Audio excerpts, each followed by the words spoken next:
Добрый день, уважаемые коллеги. Good afternoon, dear colleagues. I think we can start work. This is a video of last year's final press conference of the President of Russia. Then, on December 23, 2021, 2 months before the start of Russia's full-scale invasion of Ukraine, Putin refuted accusations by Ukraine and the United States that tens of thousands of Russian soldiers concentrated on the Ukrainian border were a threat of invasion. In the same year, the traditional communication with journalists was completely cancelled for the first time in the last 10 years, the press secretary of the Russian President Dmitry Peskov said, and the address to the Federal Assembly was postponed to 2023, allegedly due to the busy schedule of the President of Russia. Also, Putin did not attend the final government meeting on December 28 for the first time since 2012, when he became the president again. According to Peskov, the president is already in frequent contact with Prime Minister Mishustin and the ministers. Putin is so frequently in contact with cabinet members and the Prime Minister right now that, to make a long story short,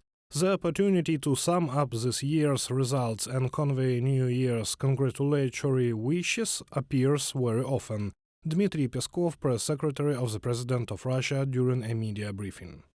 Such isolation is a specially chosen model of behavior that does not involve serious dialogues, attempts to hear alternative solutions and points of view, Andrei Kolesnikov, senior fellow at the Carnegie Endowment for International Peace, says.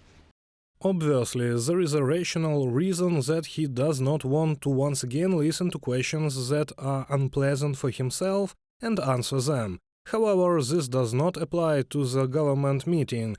There, of course, no one would even think of asking him tricky questions. At the other events that Putin ignored, he habitually works in a monologue rather than a dialogue mode, so he does not feel much discomfort.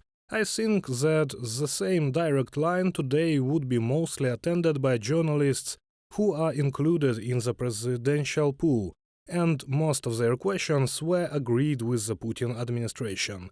Andrei Kolesnikov, senior fellow at the Carnegie Endowment for International Peace, in an interview with the Russian service of Voice of America.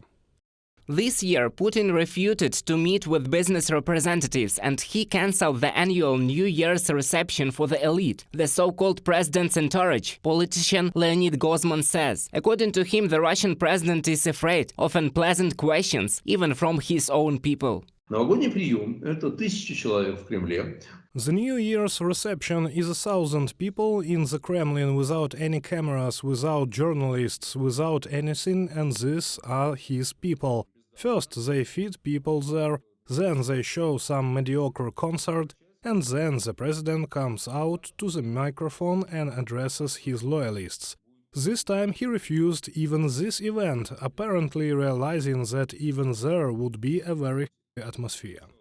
There is also speculations that Putin may even refuse the traditional New Year's greetings, as his behavior has been inappropriate in public lately. But according to Gozman, there will be an address, and he even knows what the President of Russia will say under the chiming clock. Я примерно понимаю, что он скажет. Он скажет, что вот да, вот. I think that he will still say something like, yes, we are in an extremely difficult situation. The whole world, led by America, attacked us. Of course, they want to destroy us, to put us on our knees, but we, as always in our history, we will unite now, we will feel everyone's face, and everything will be fine.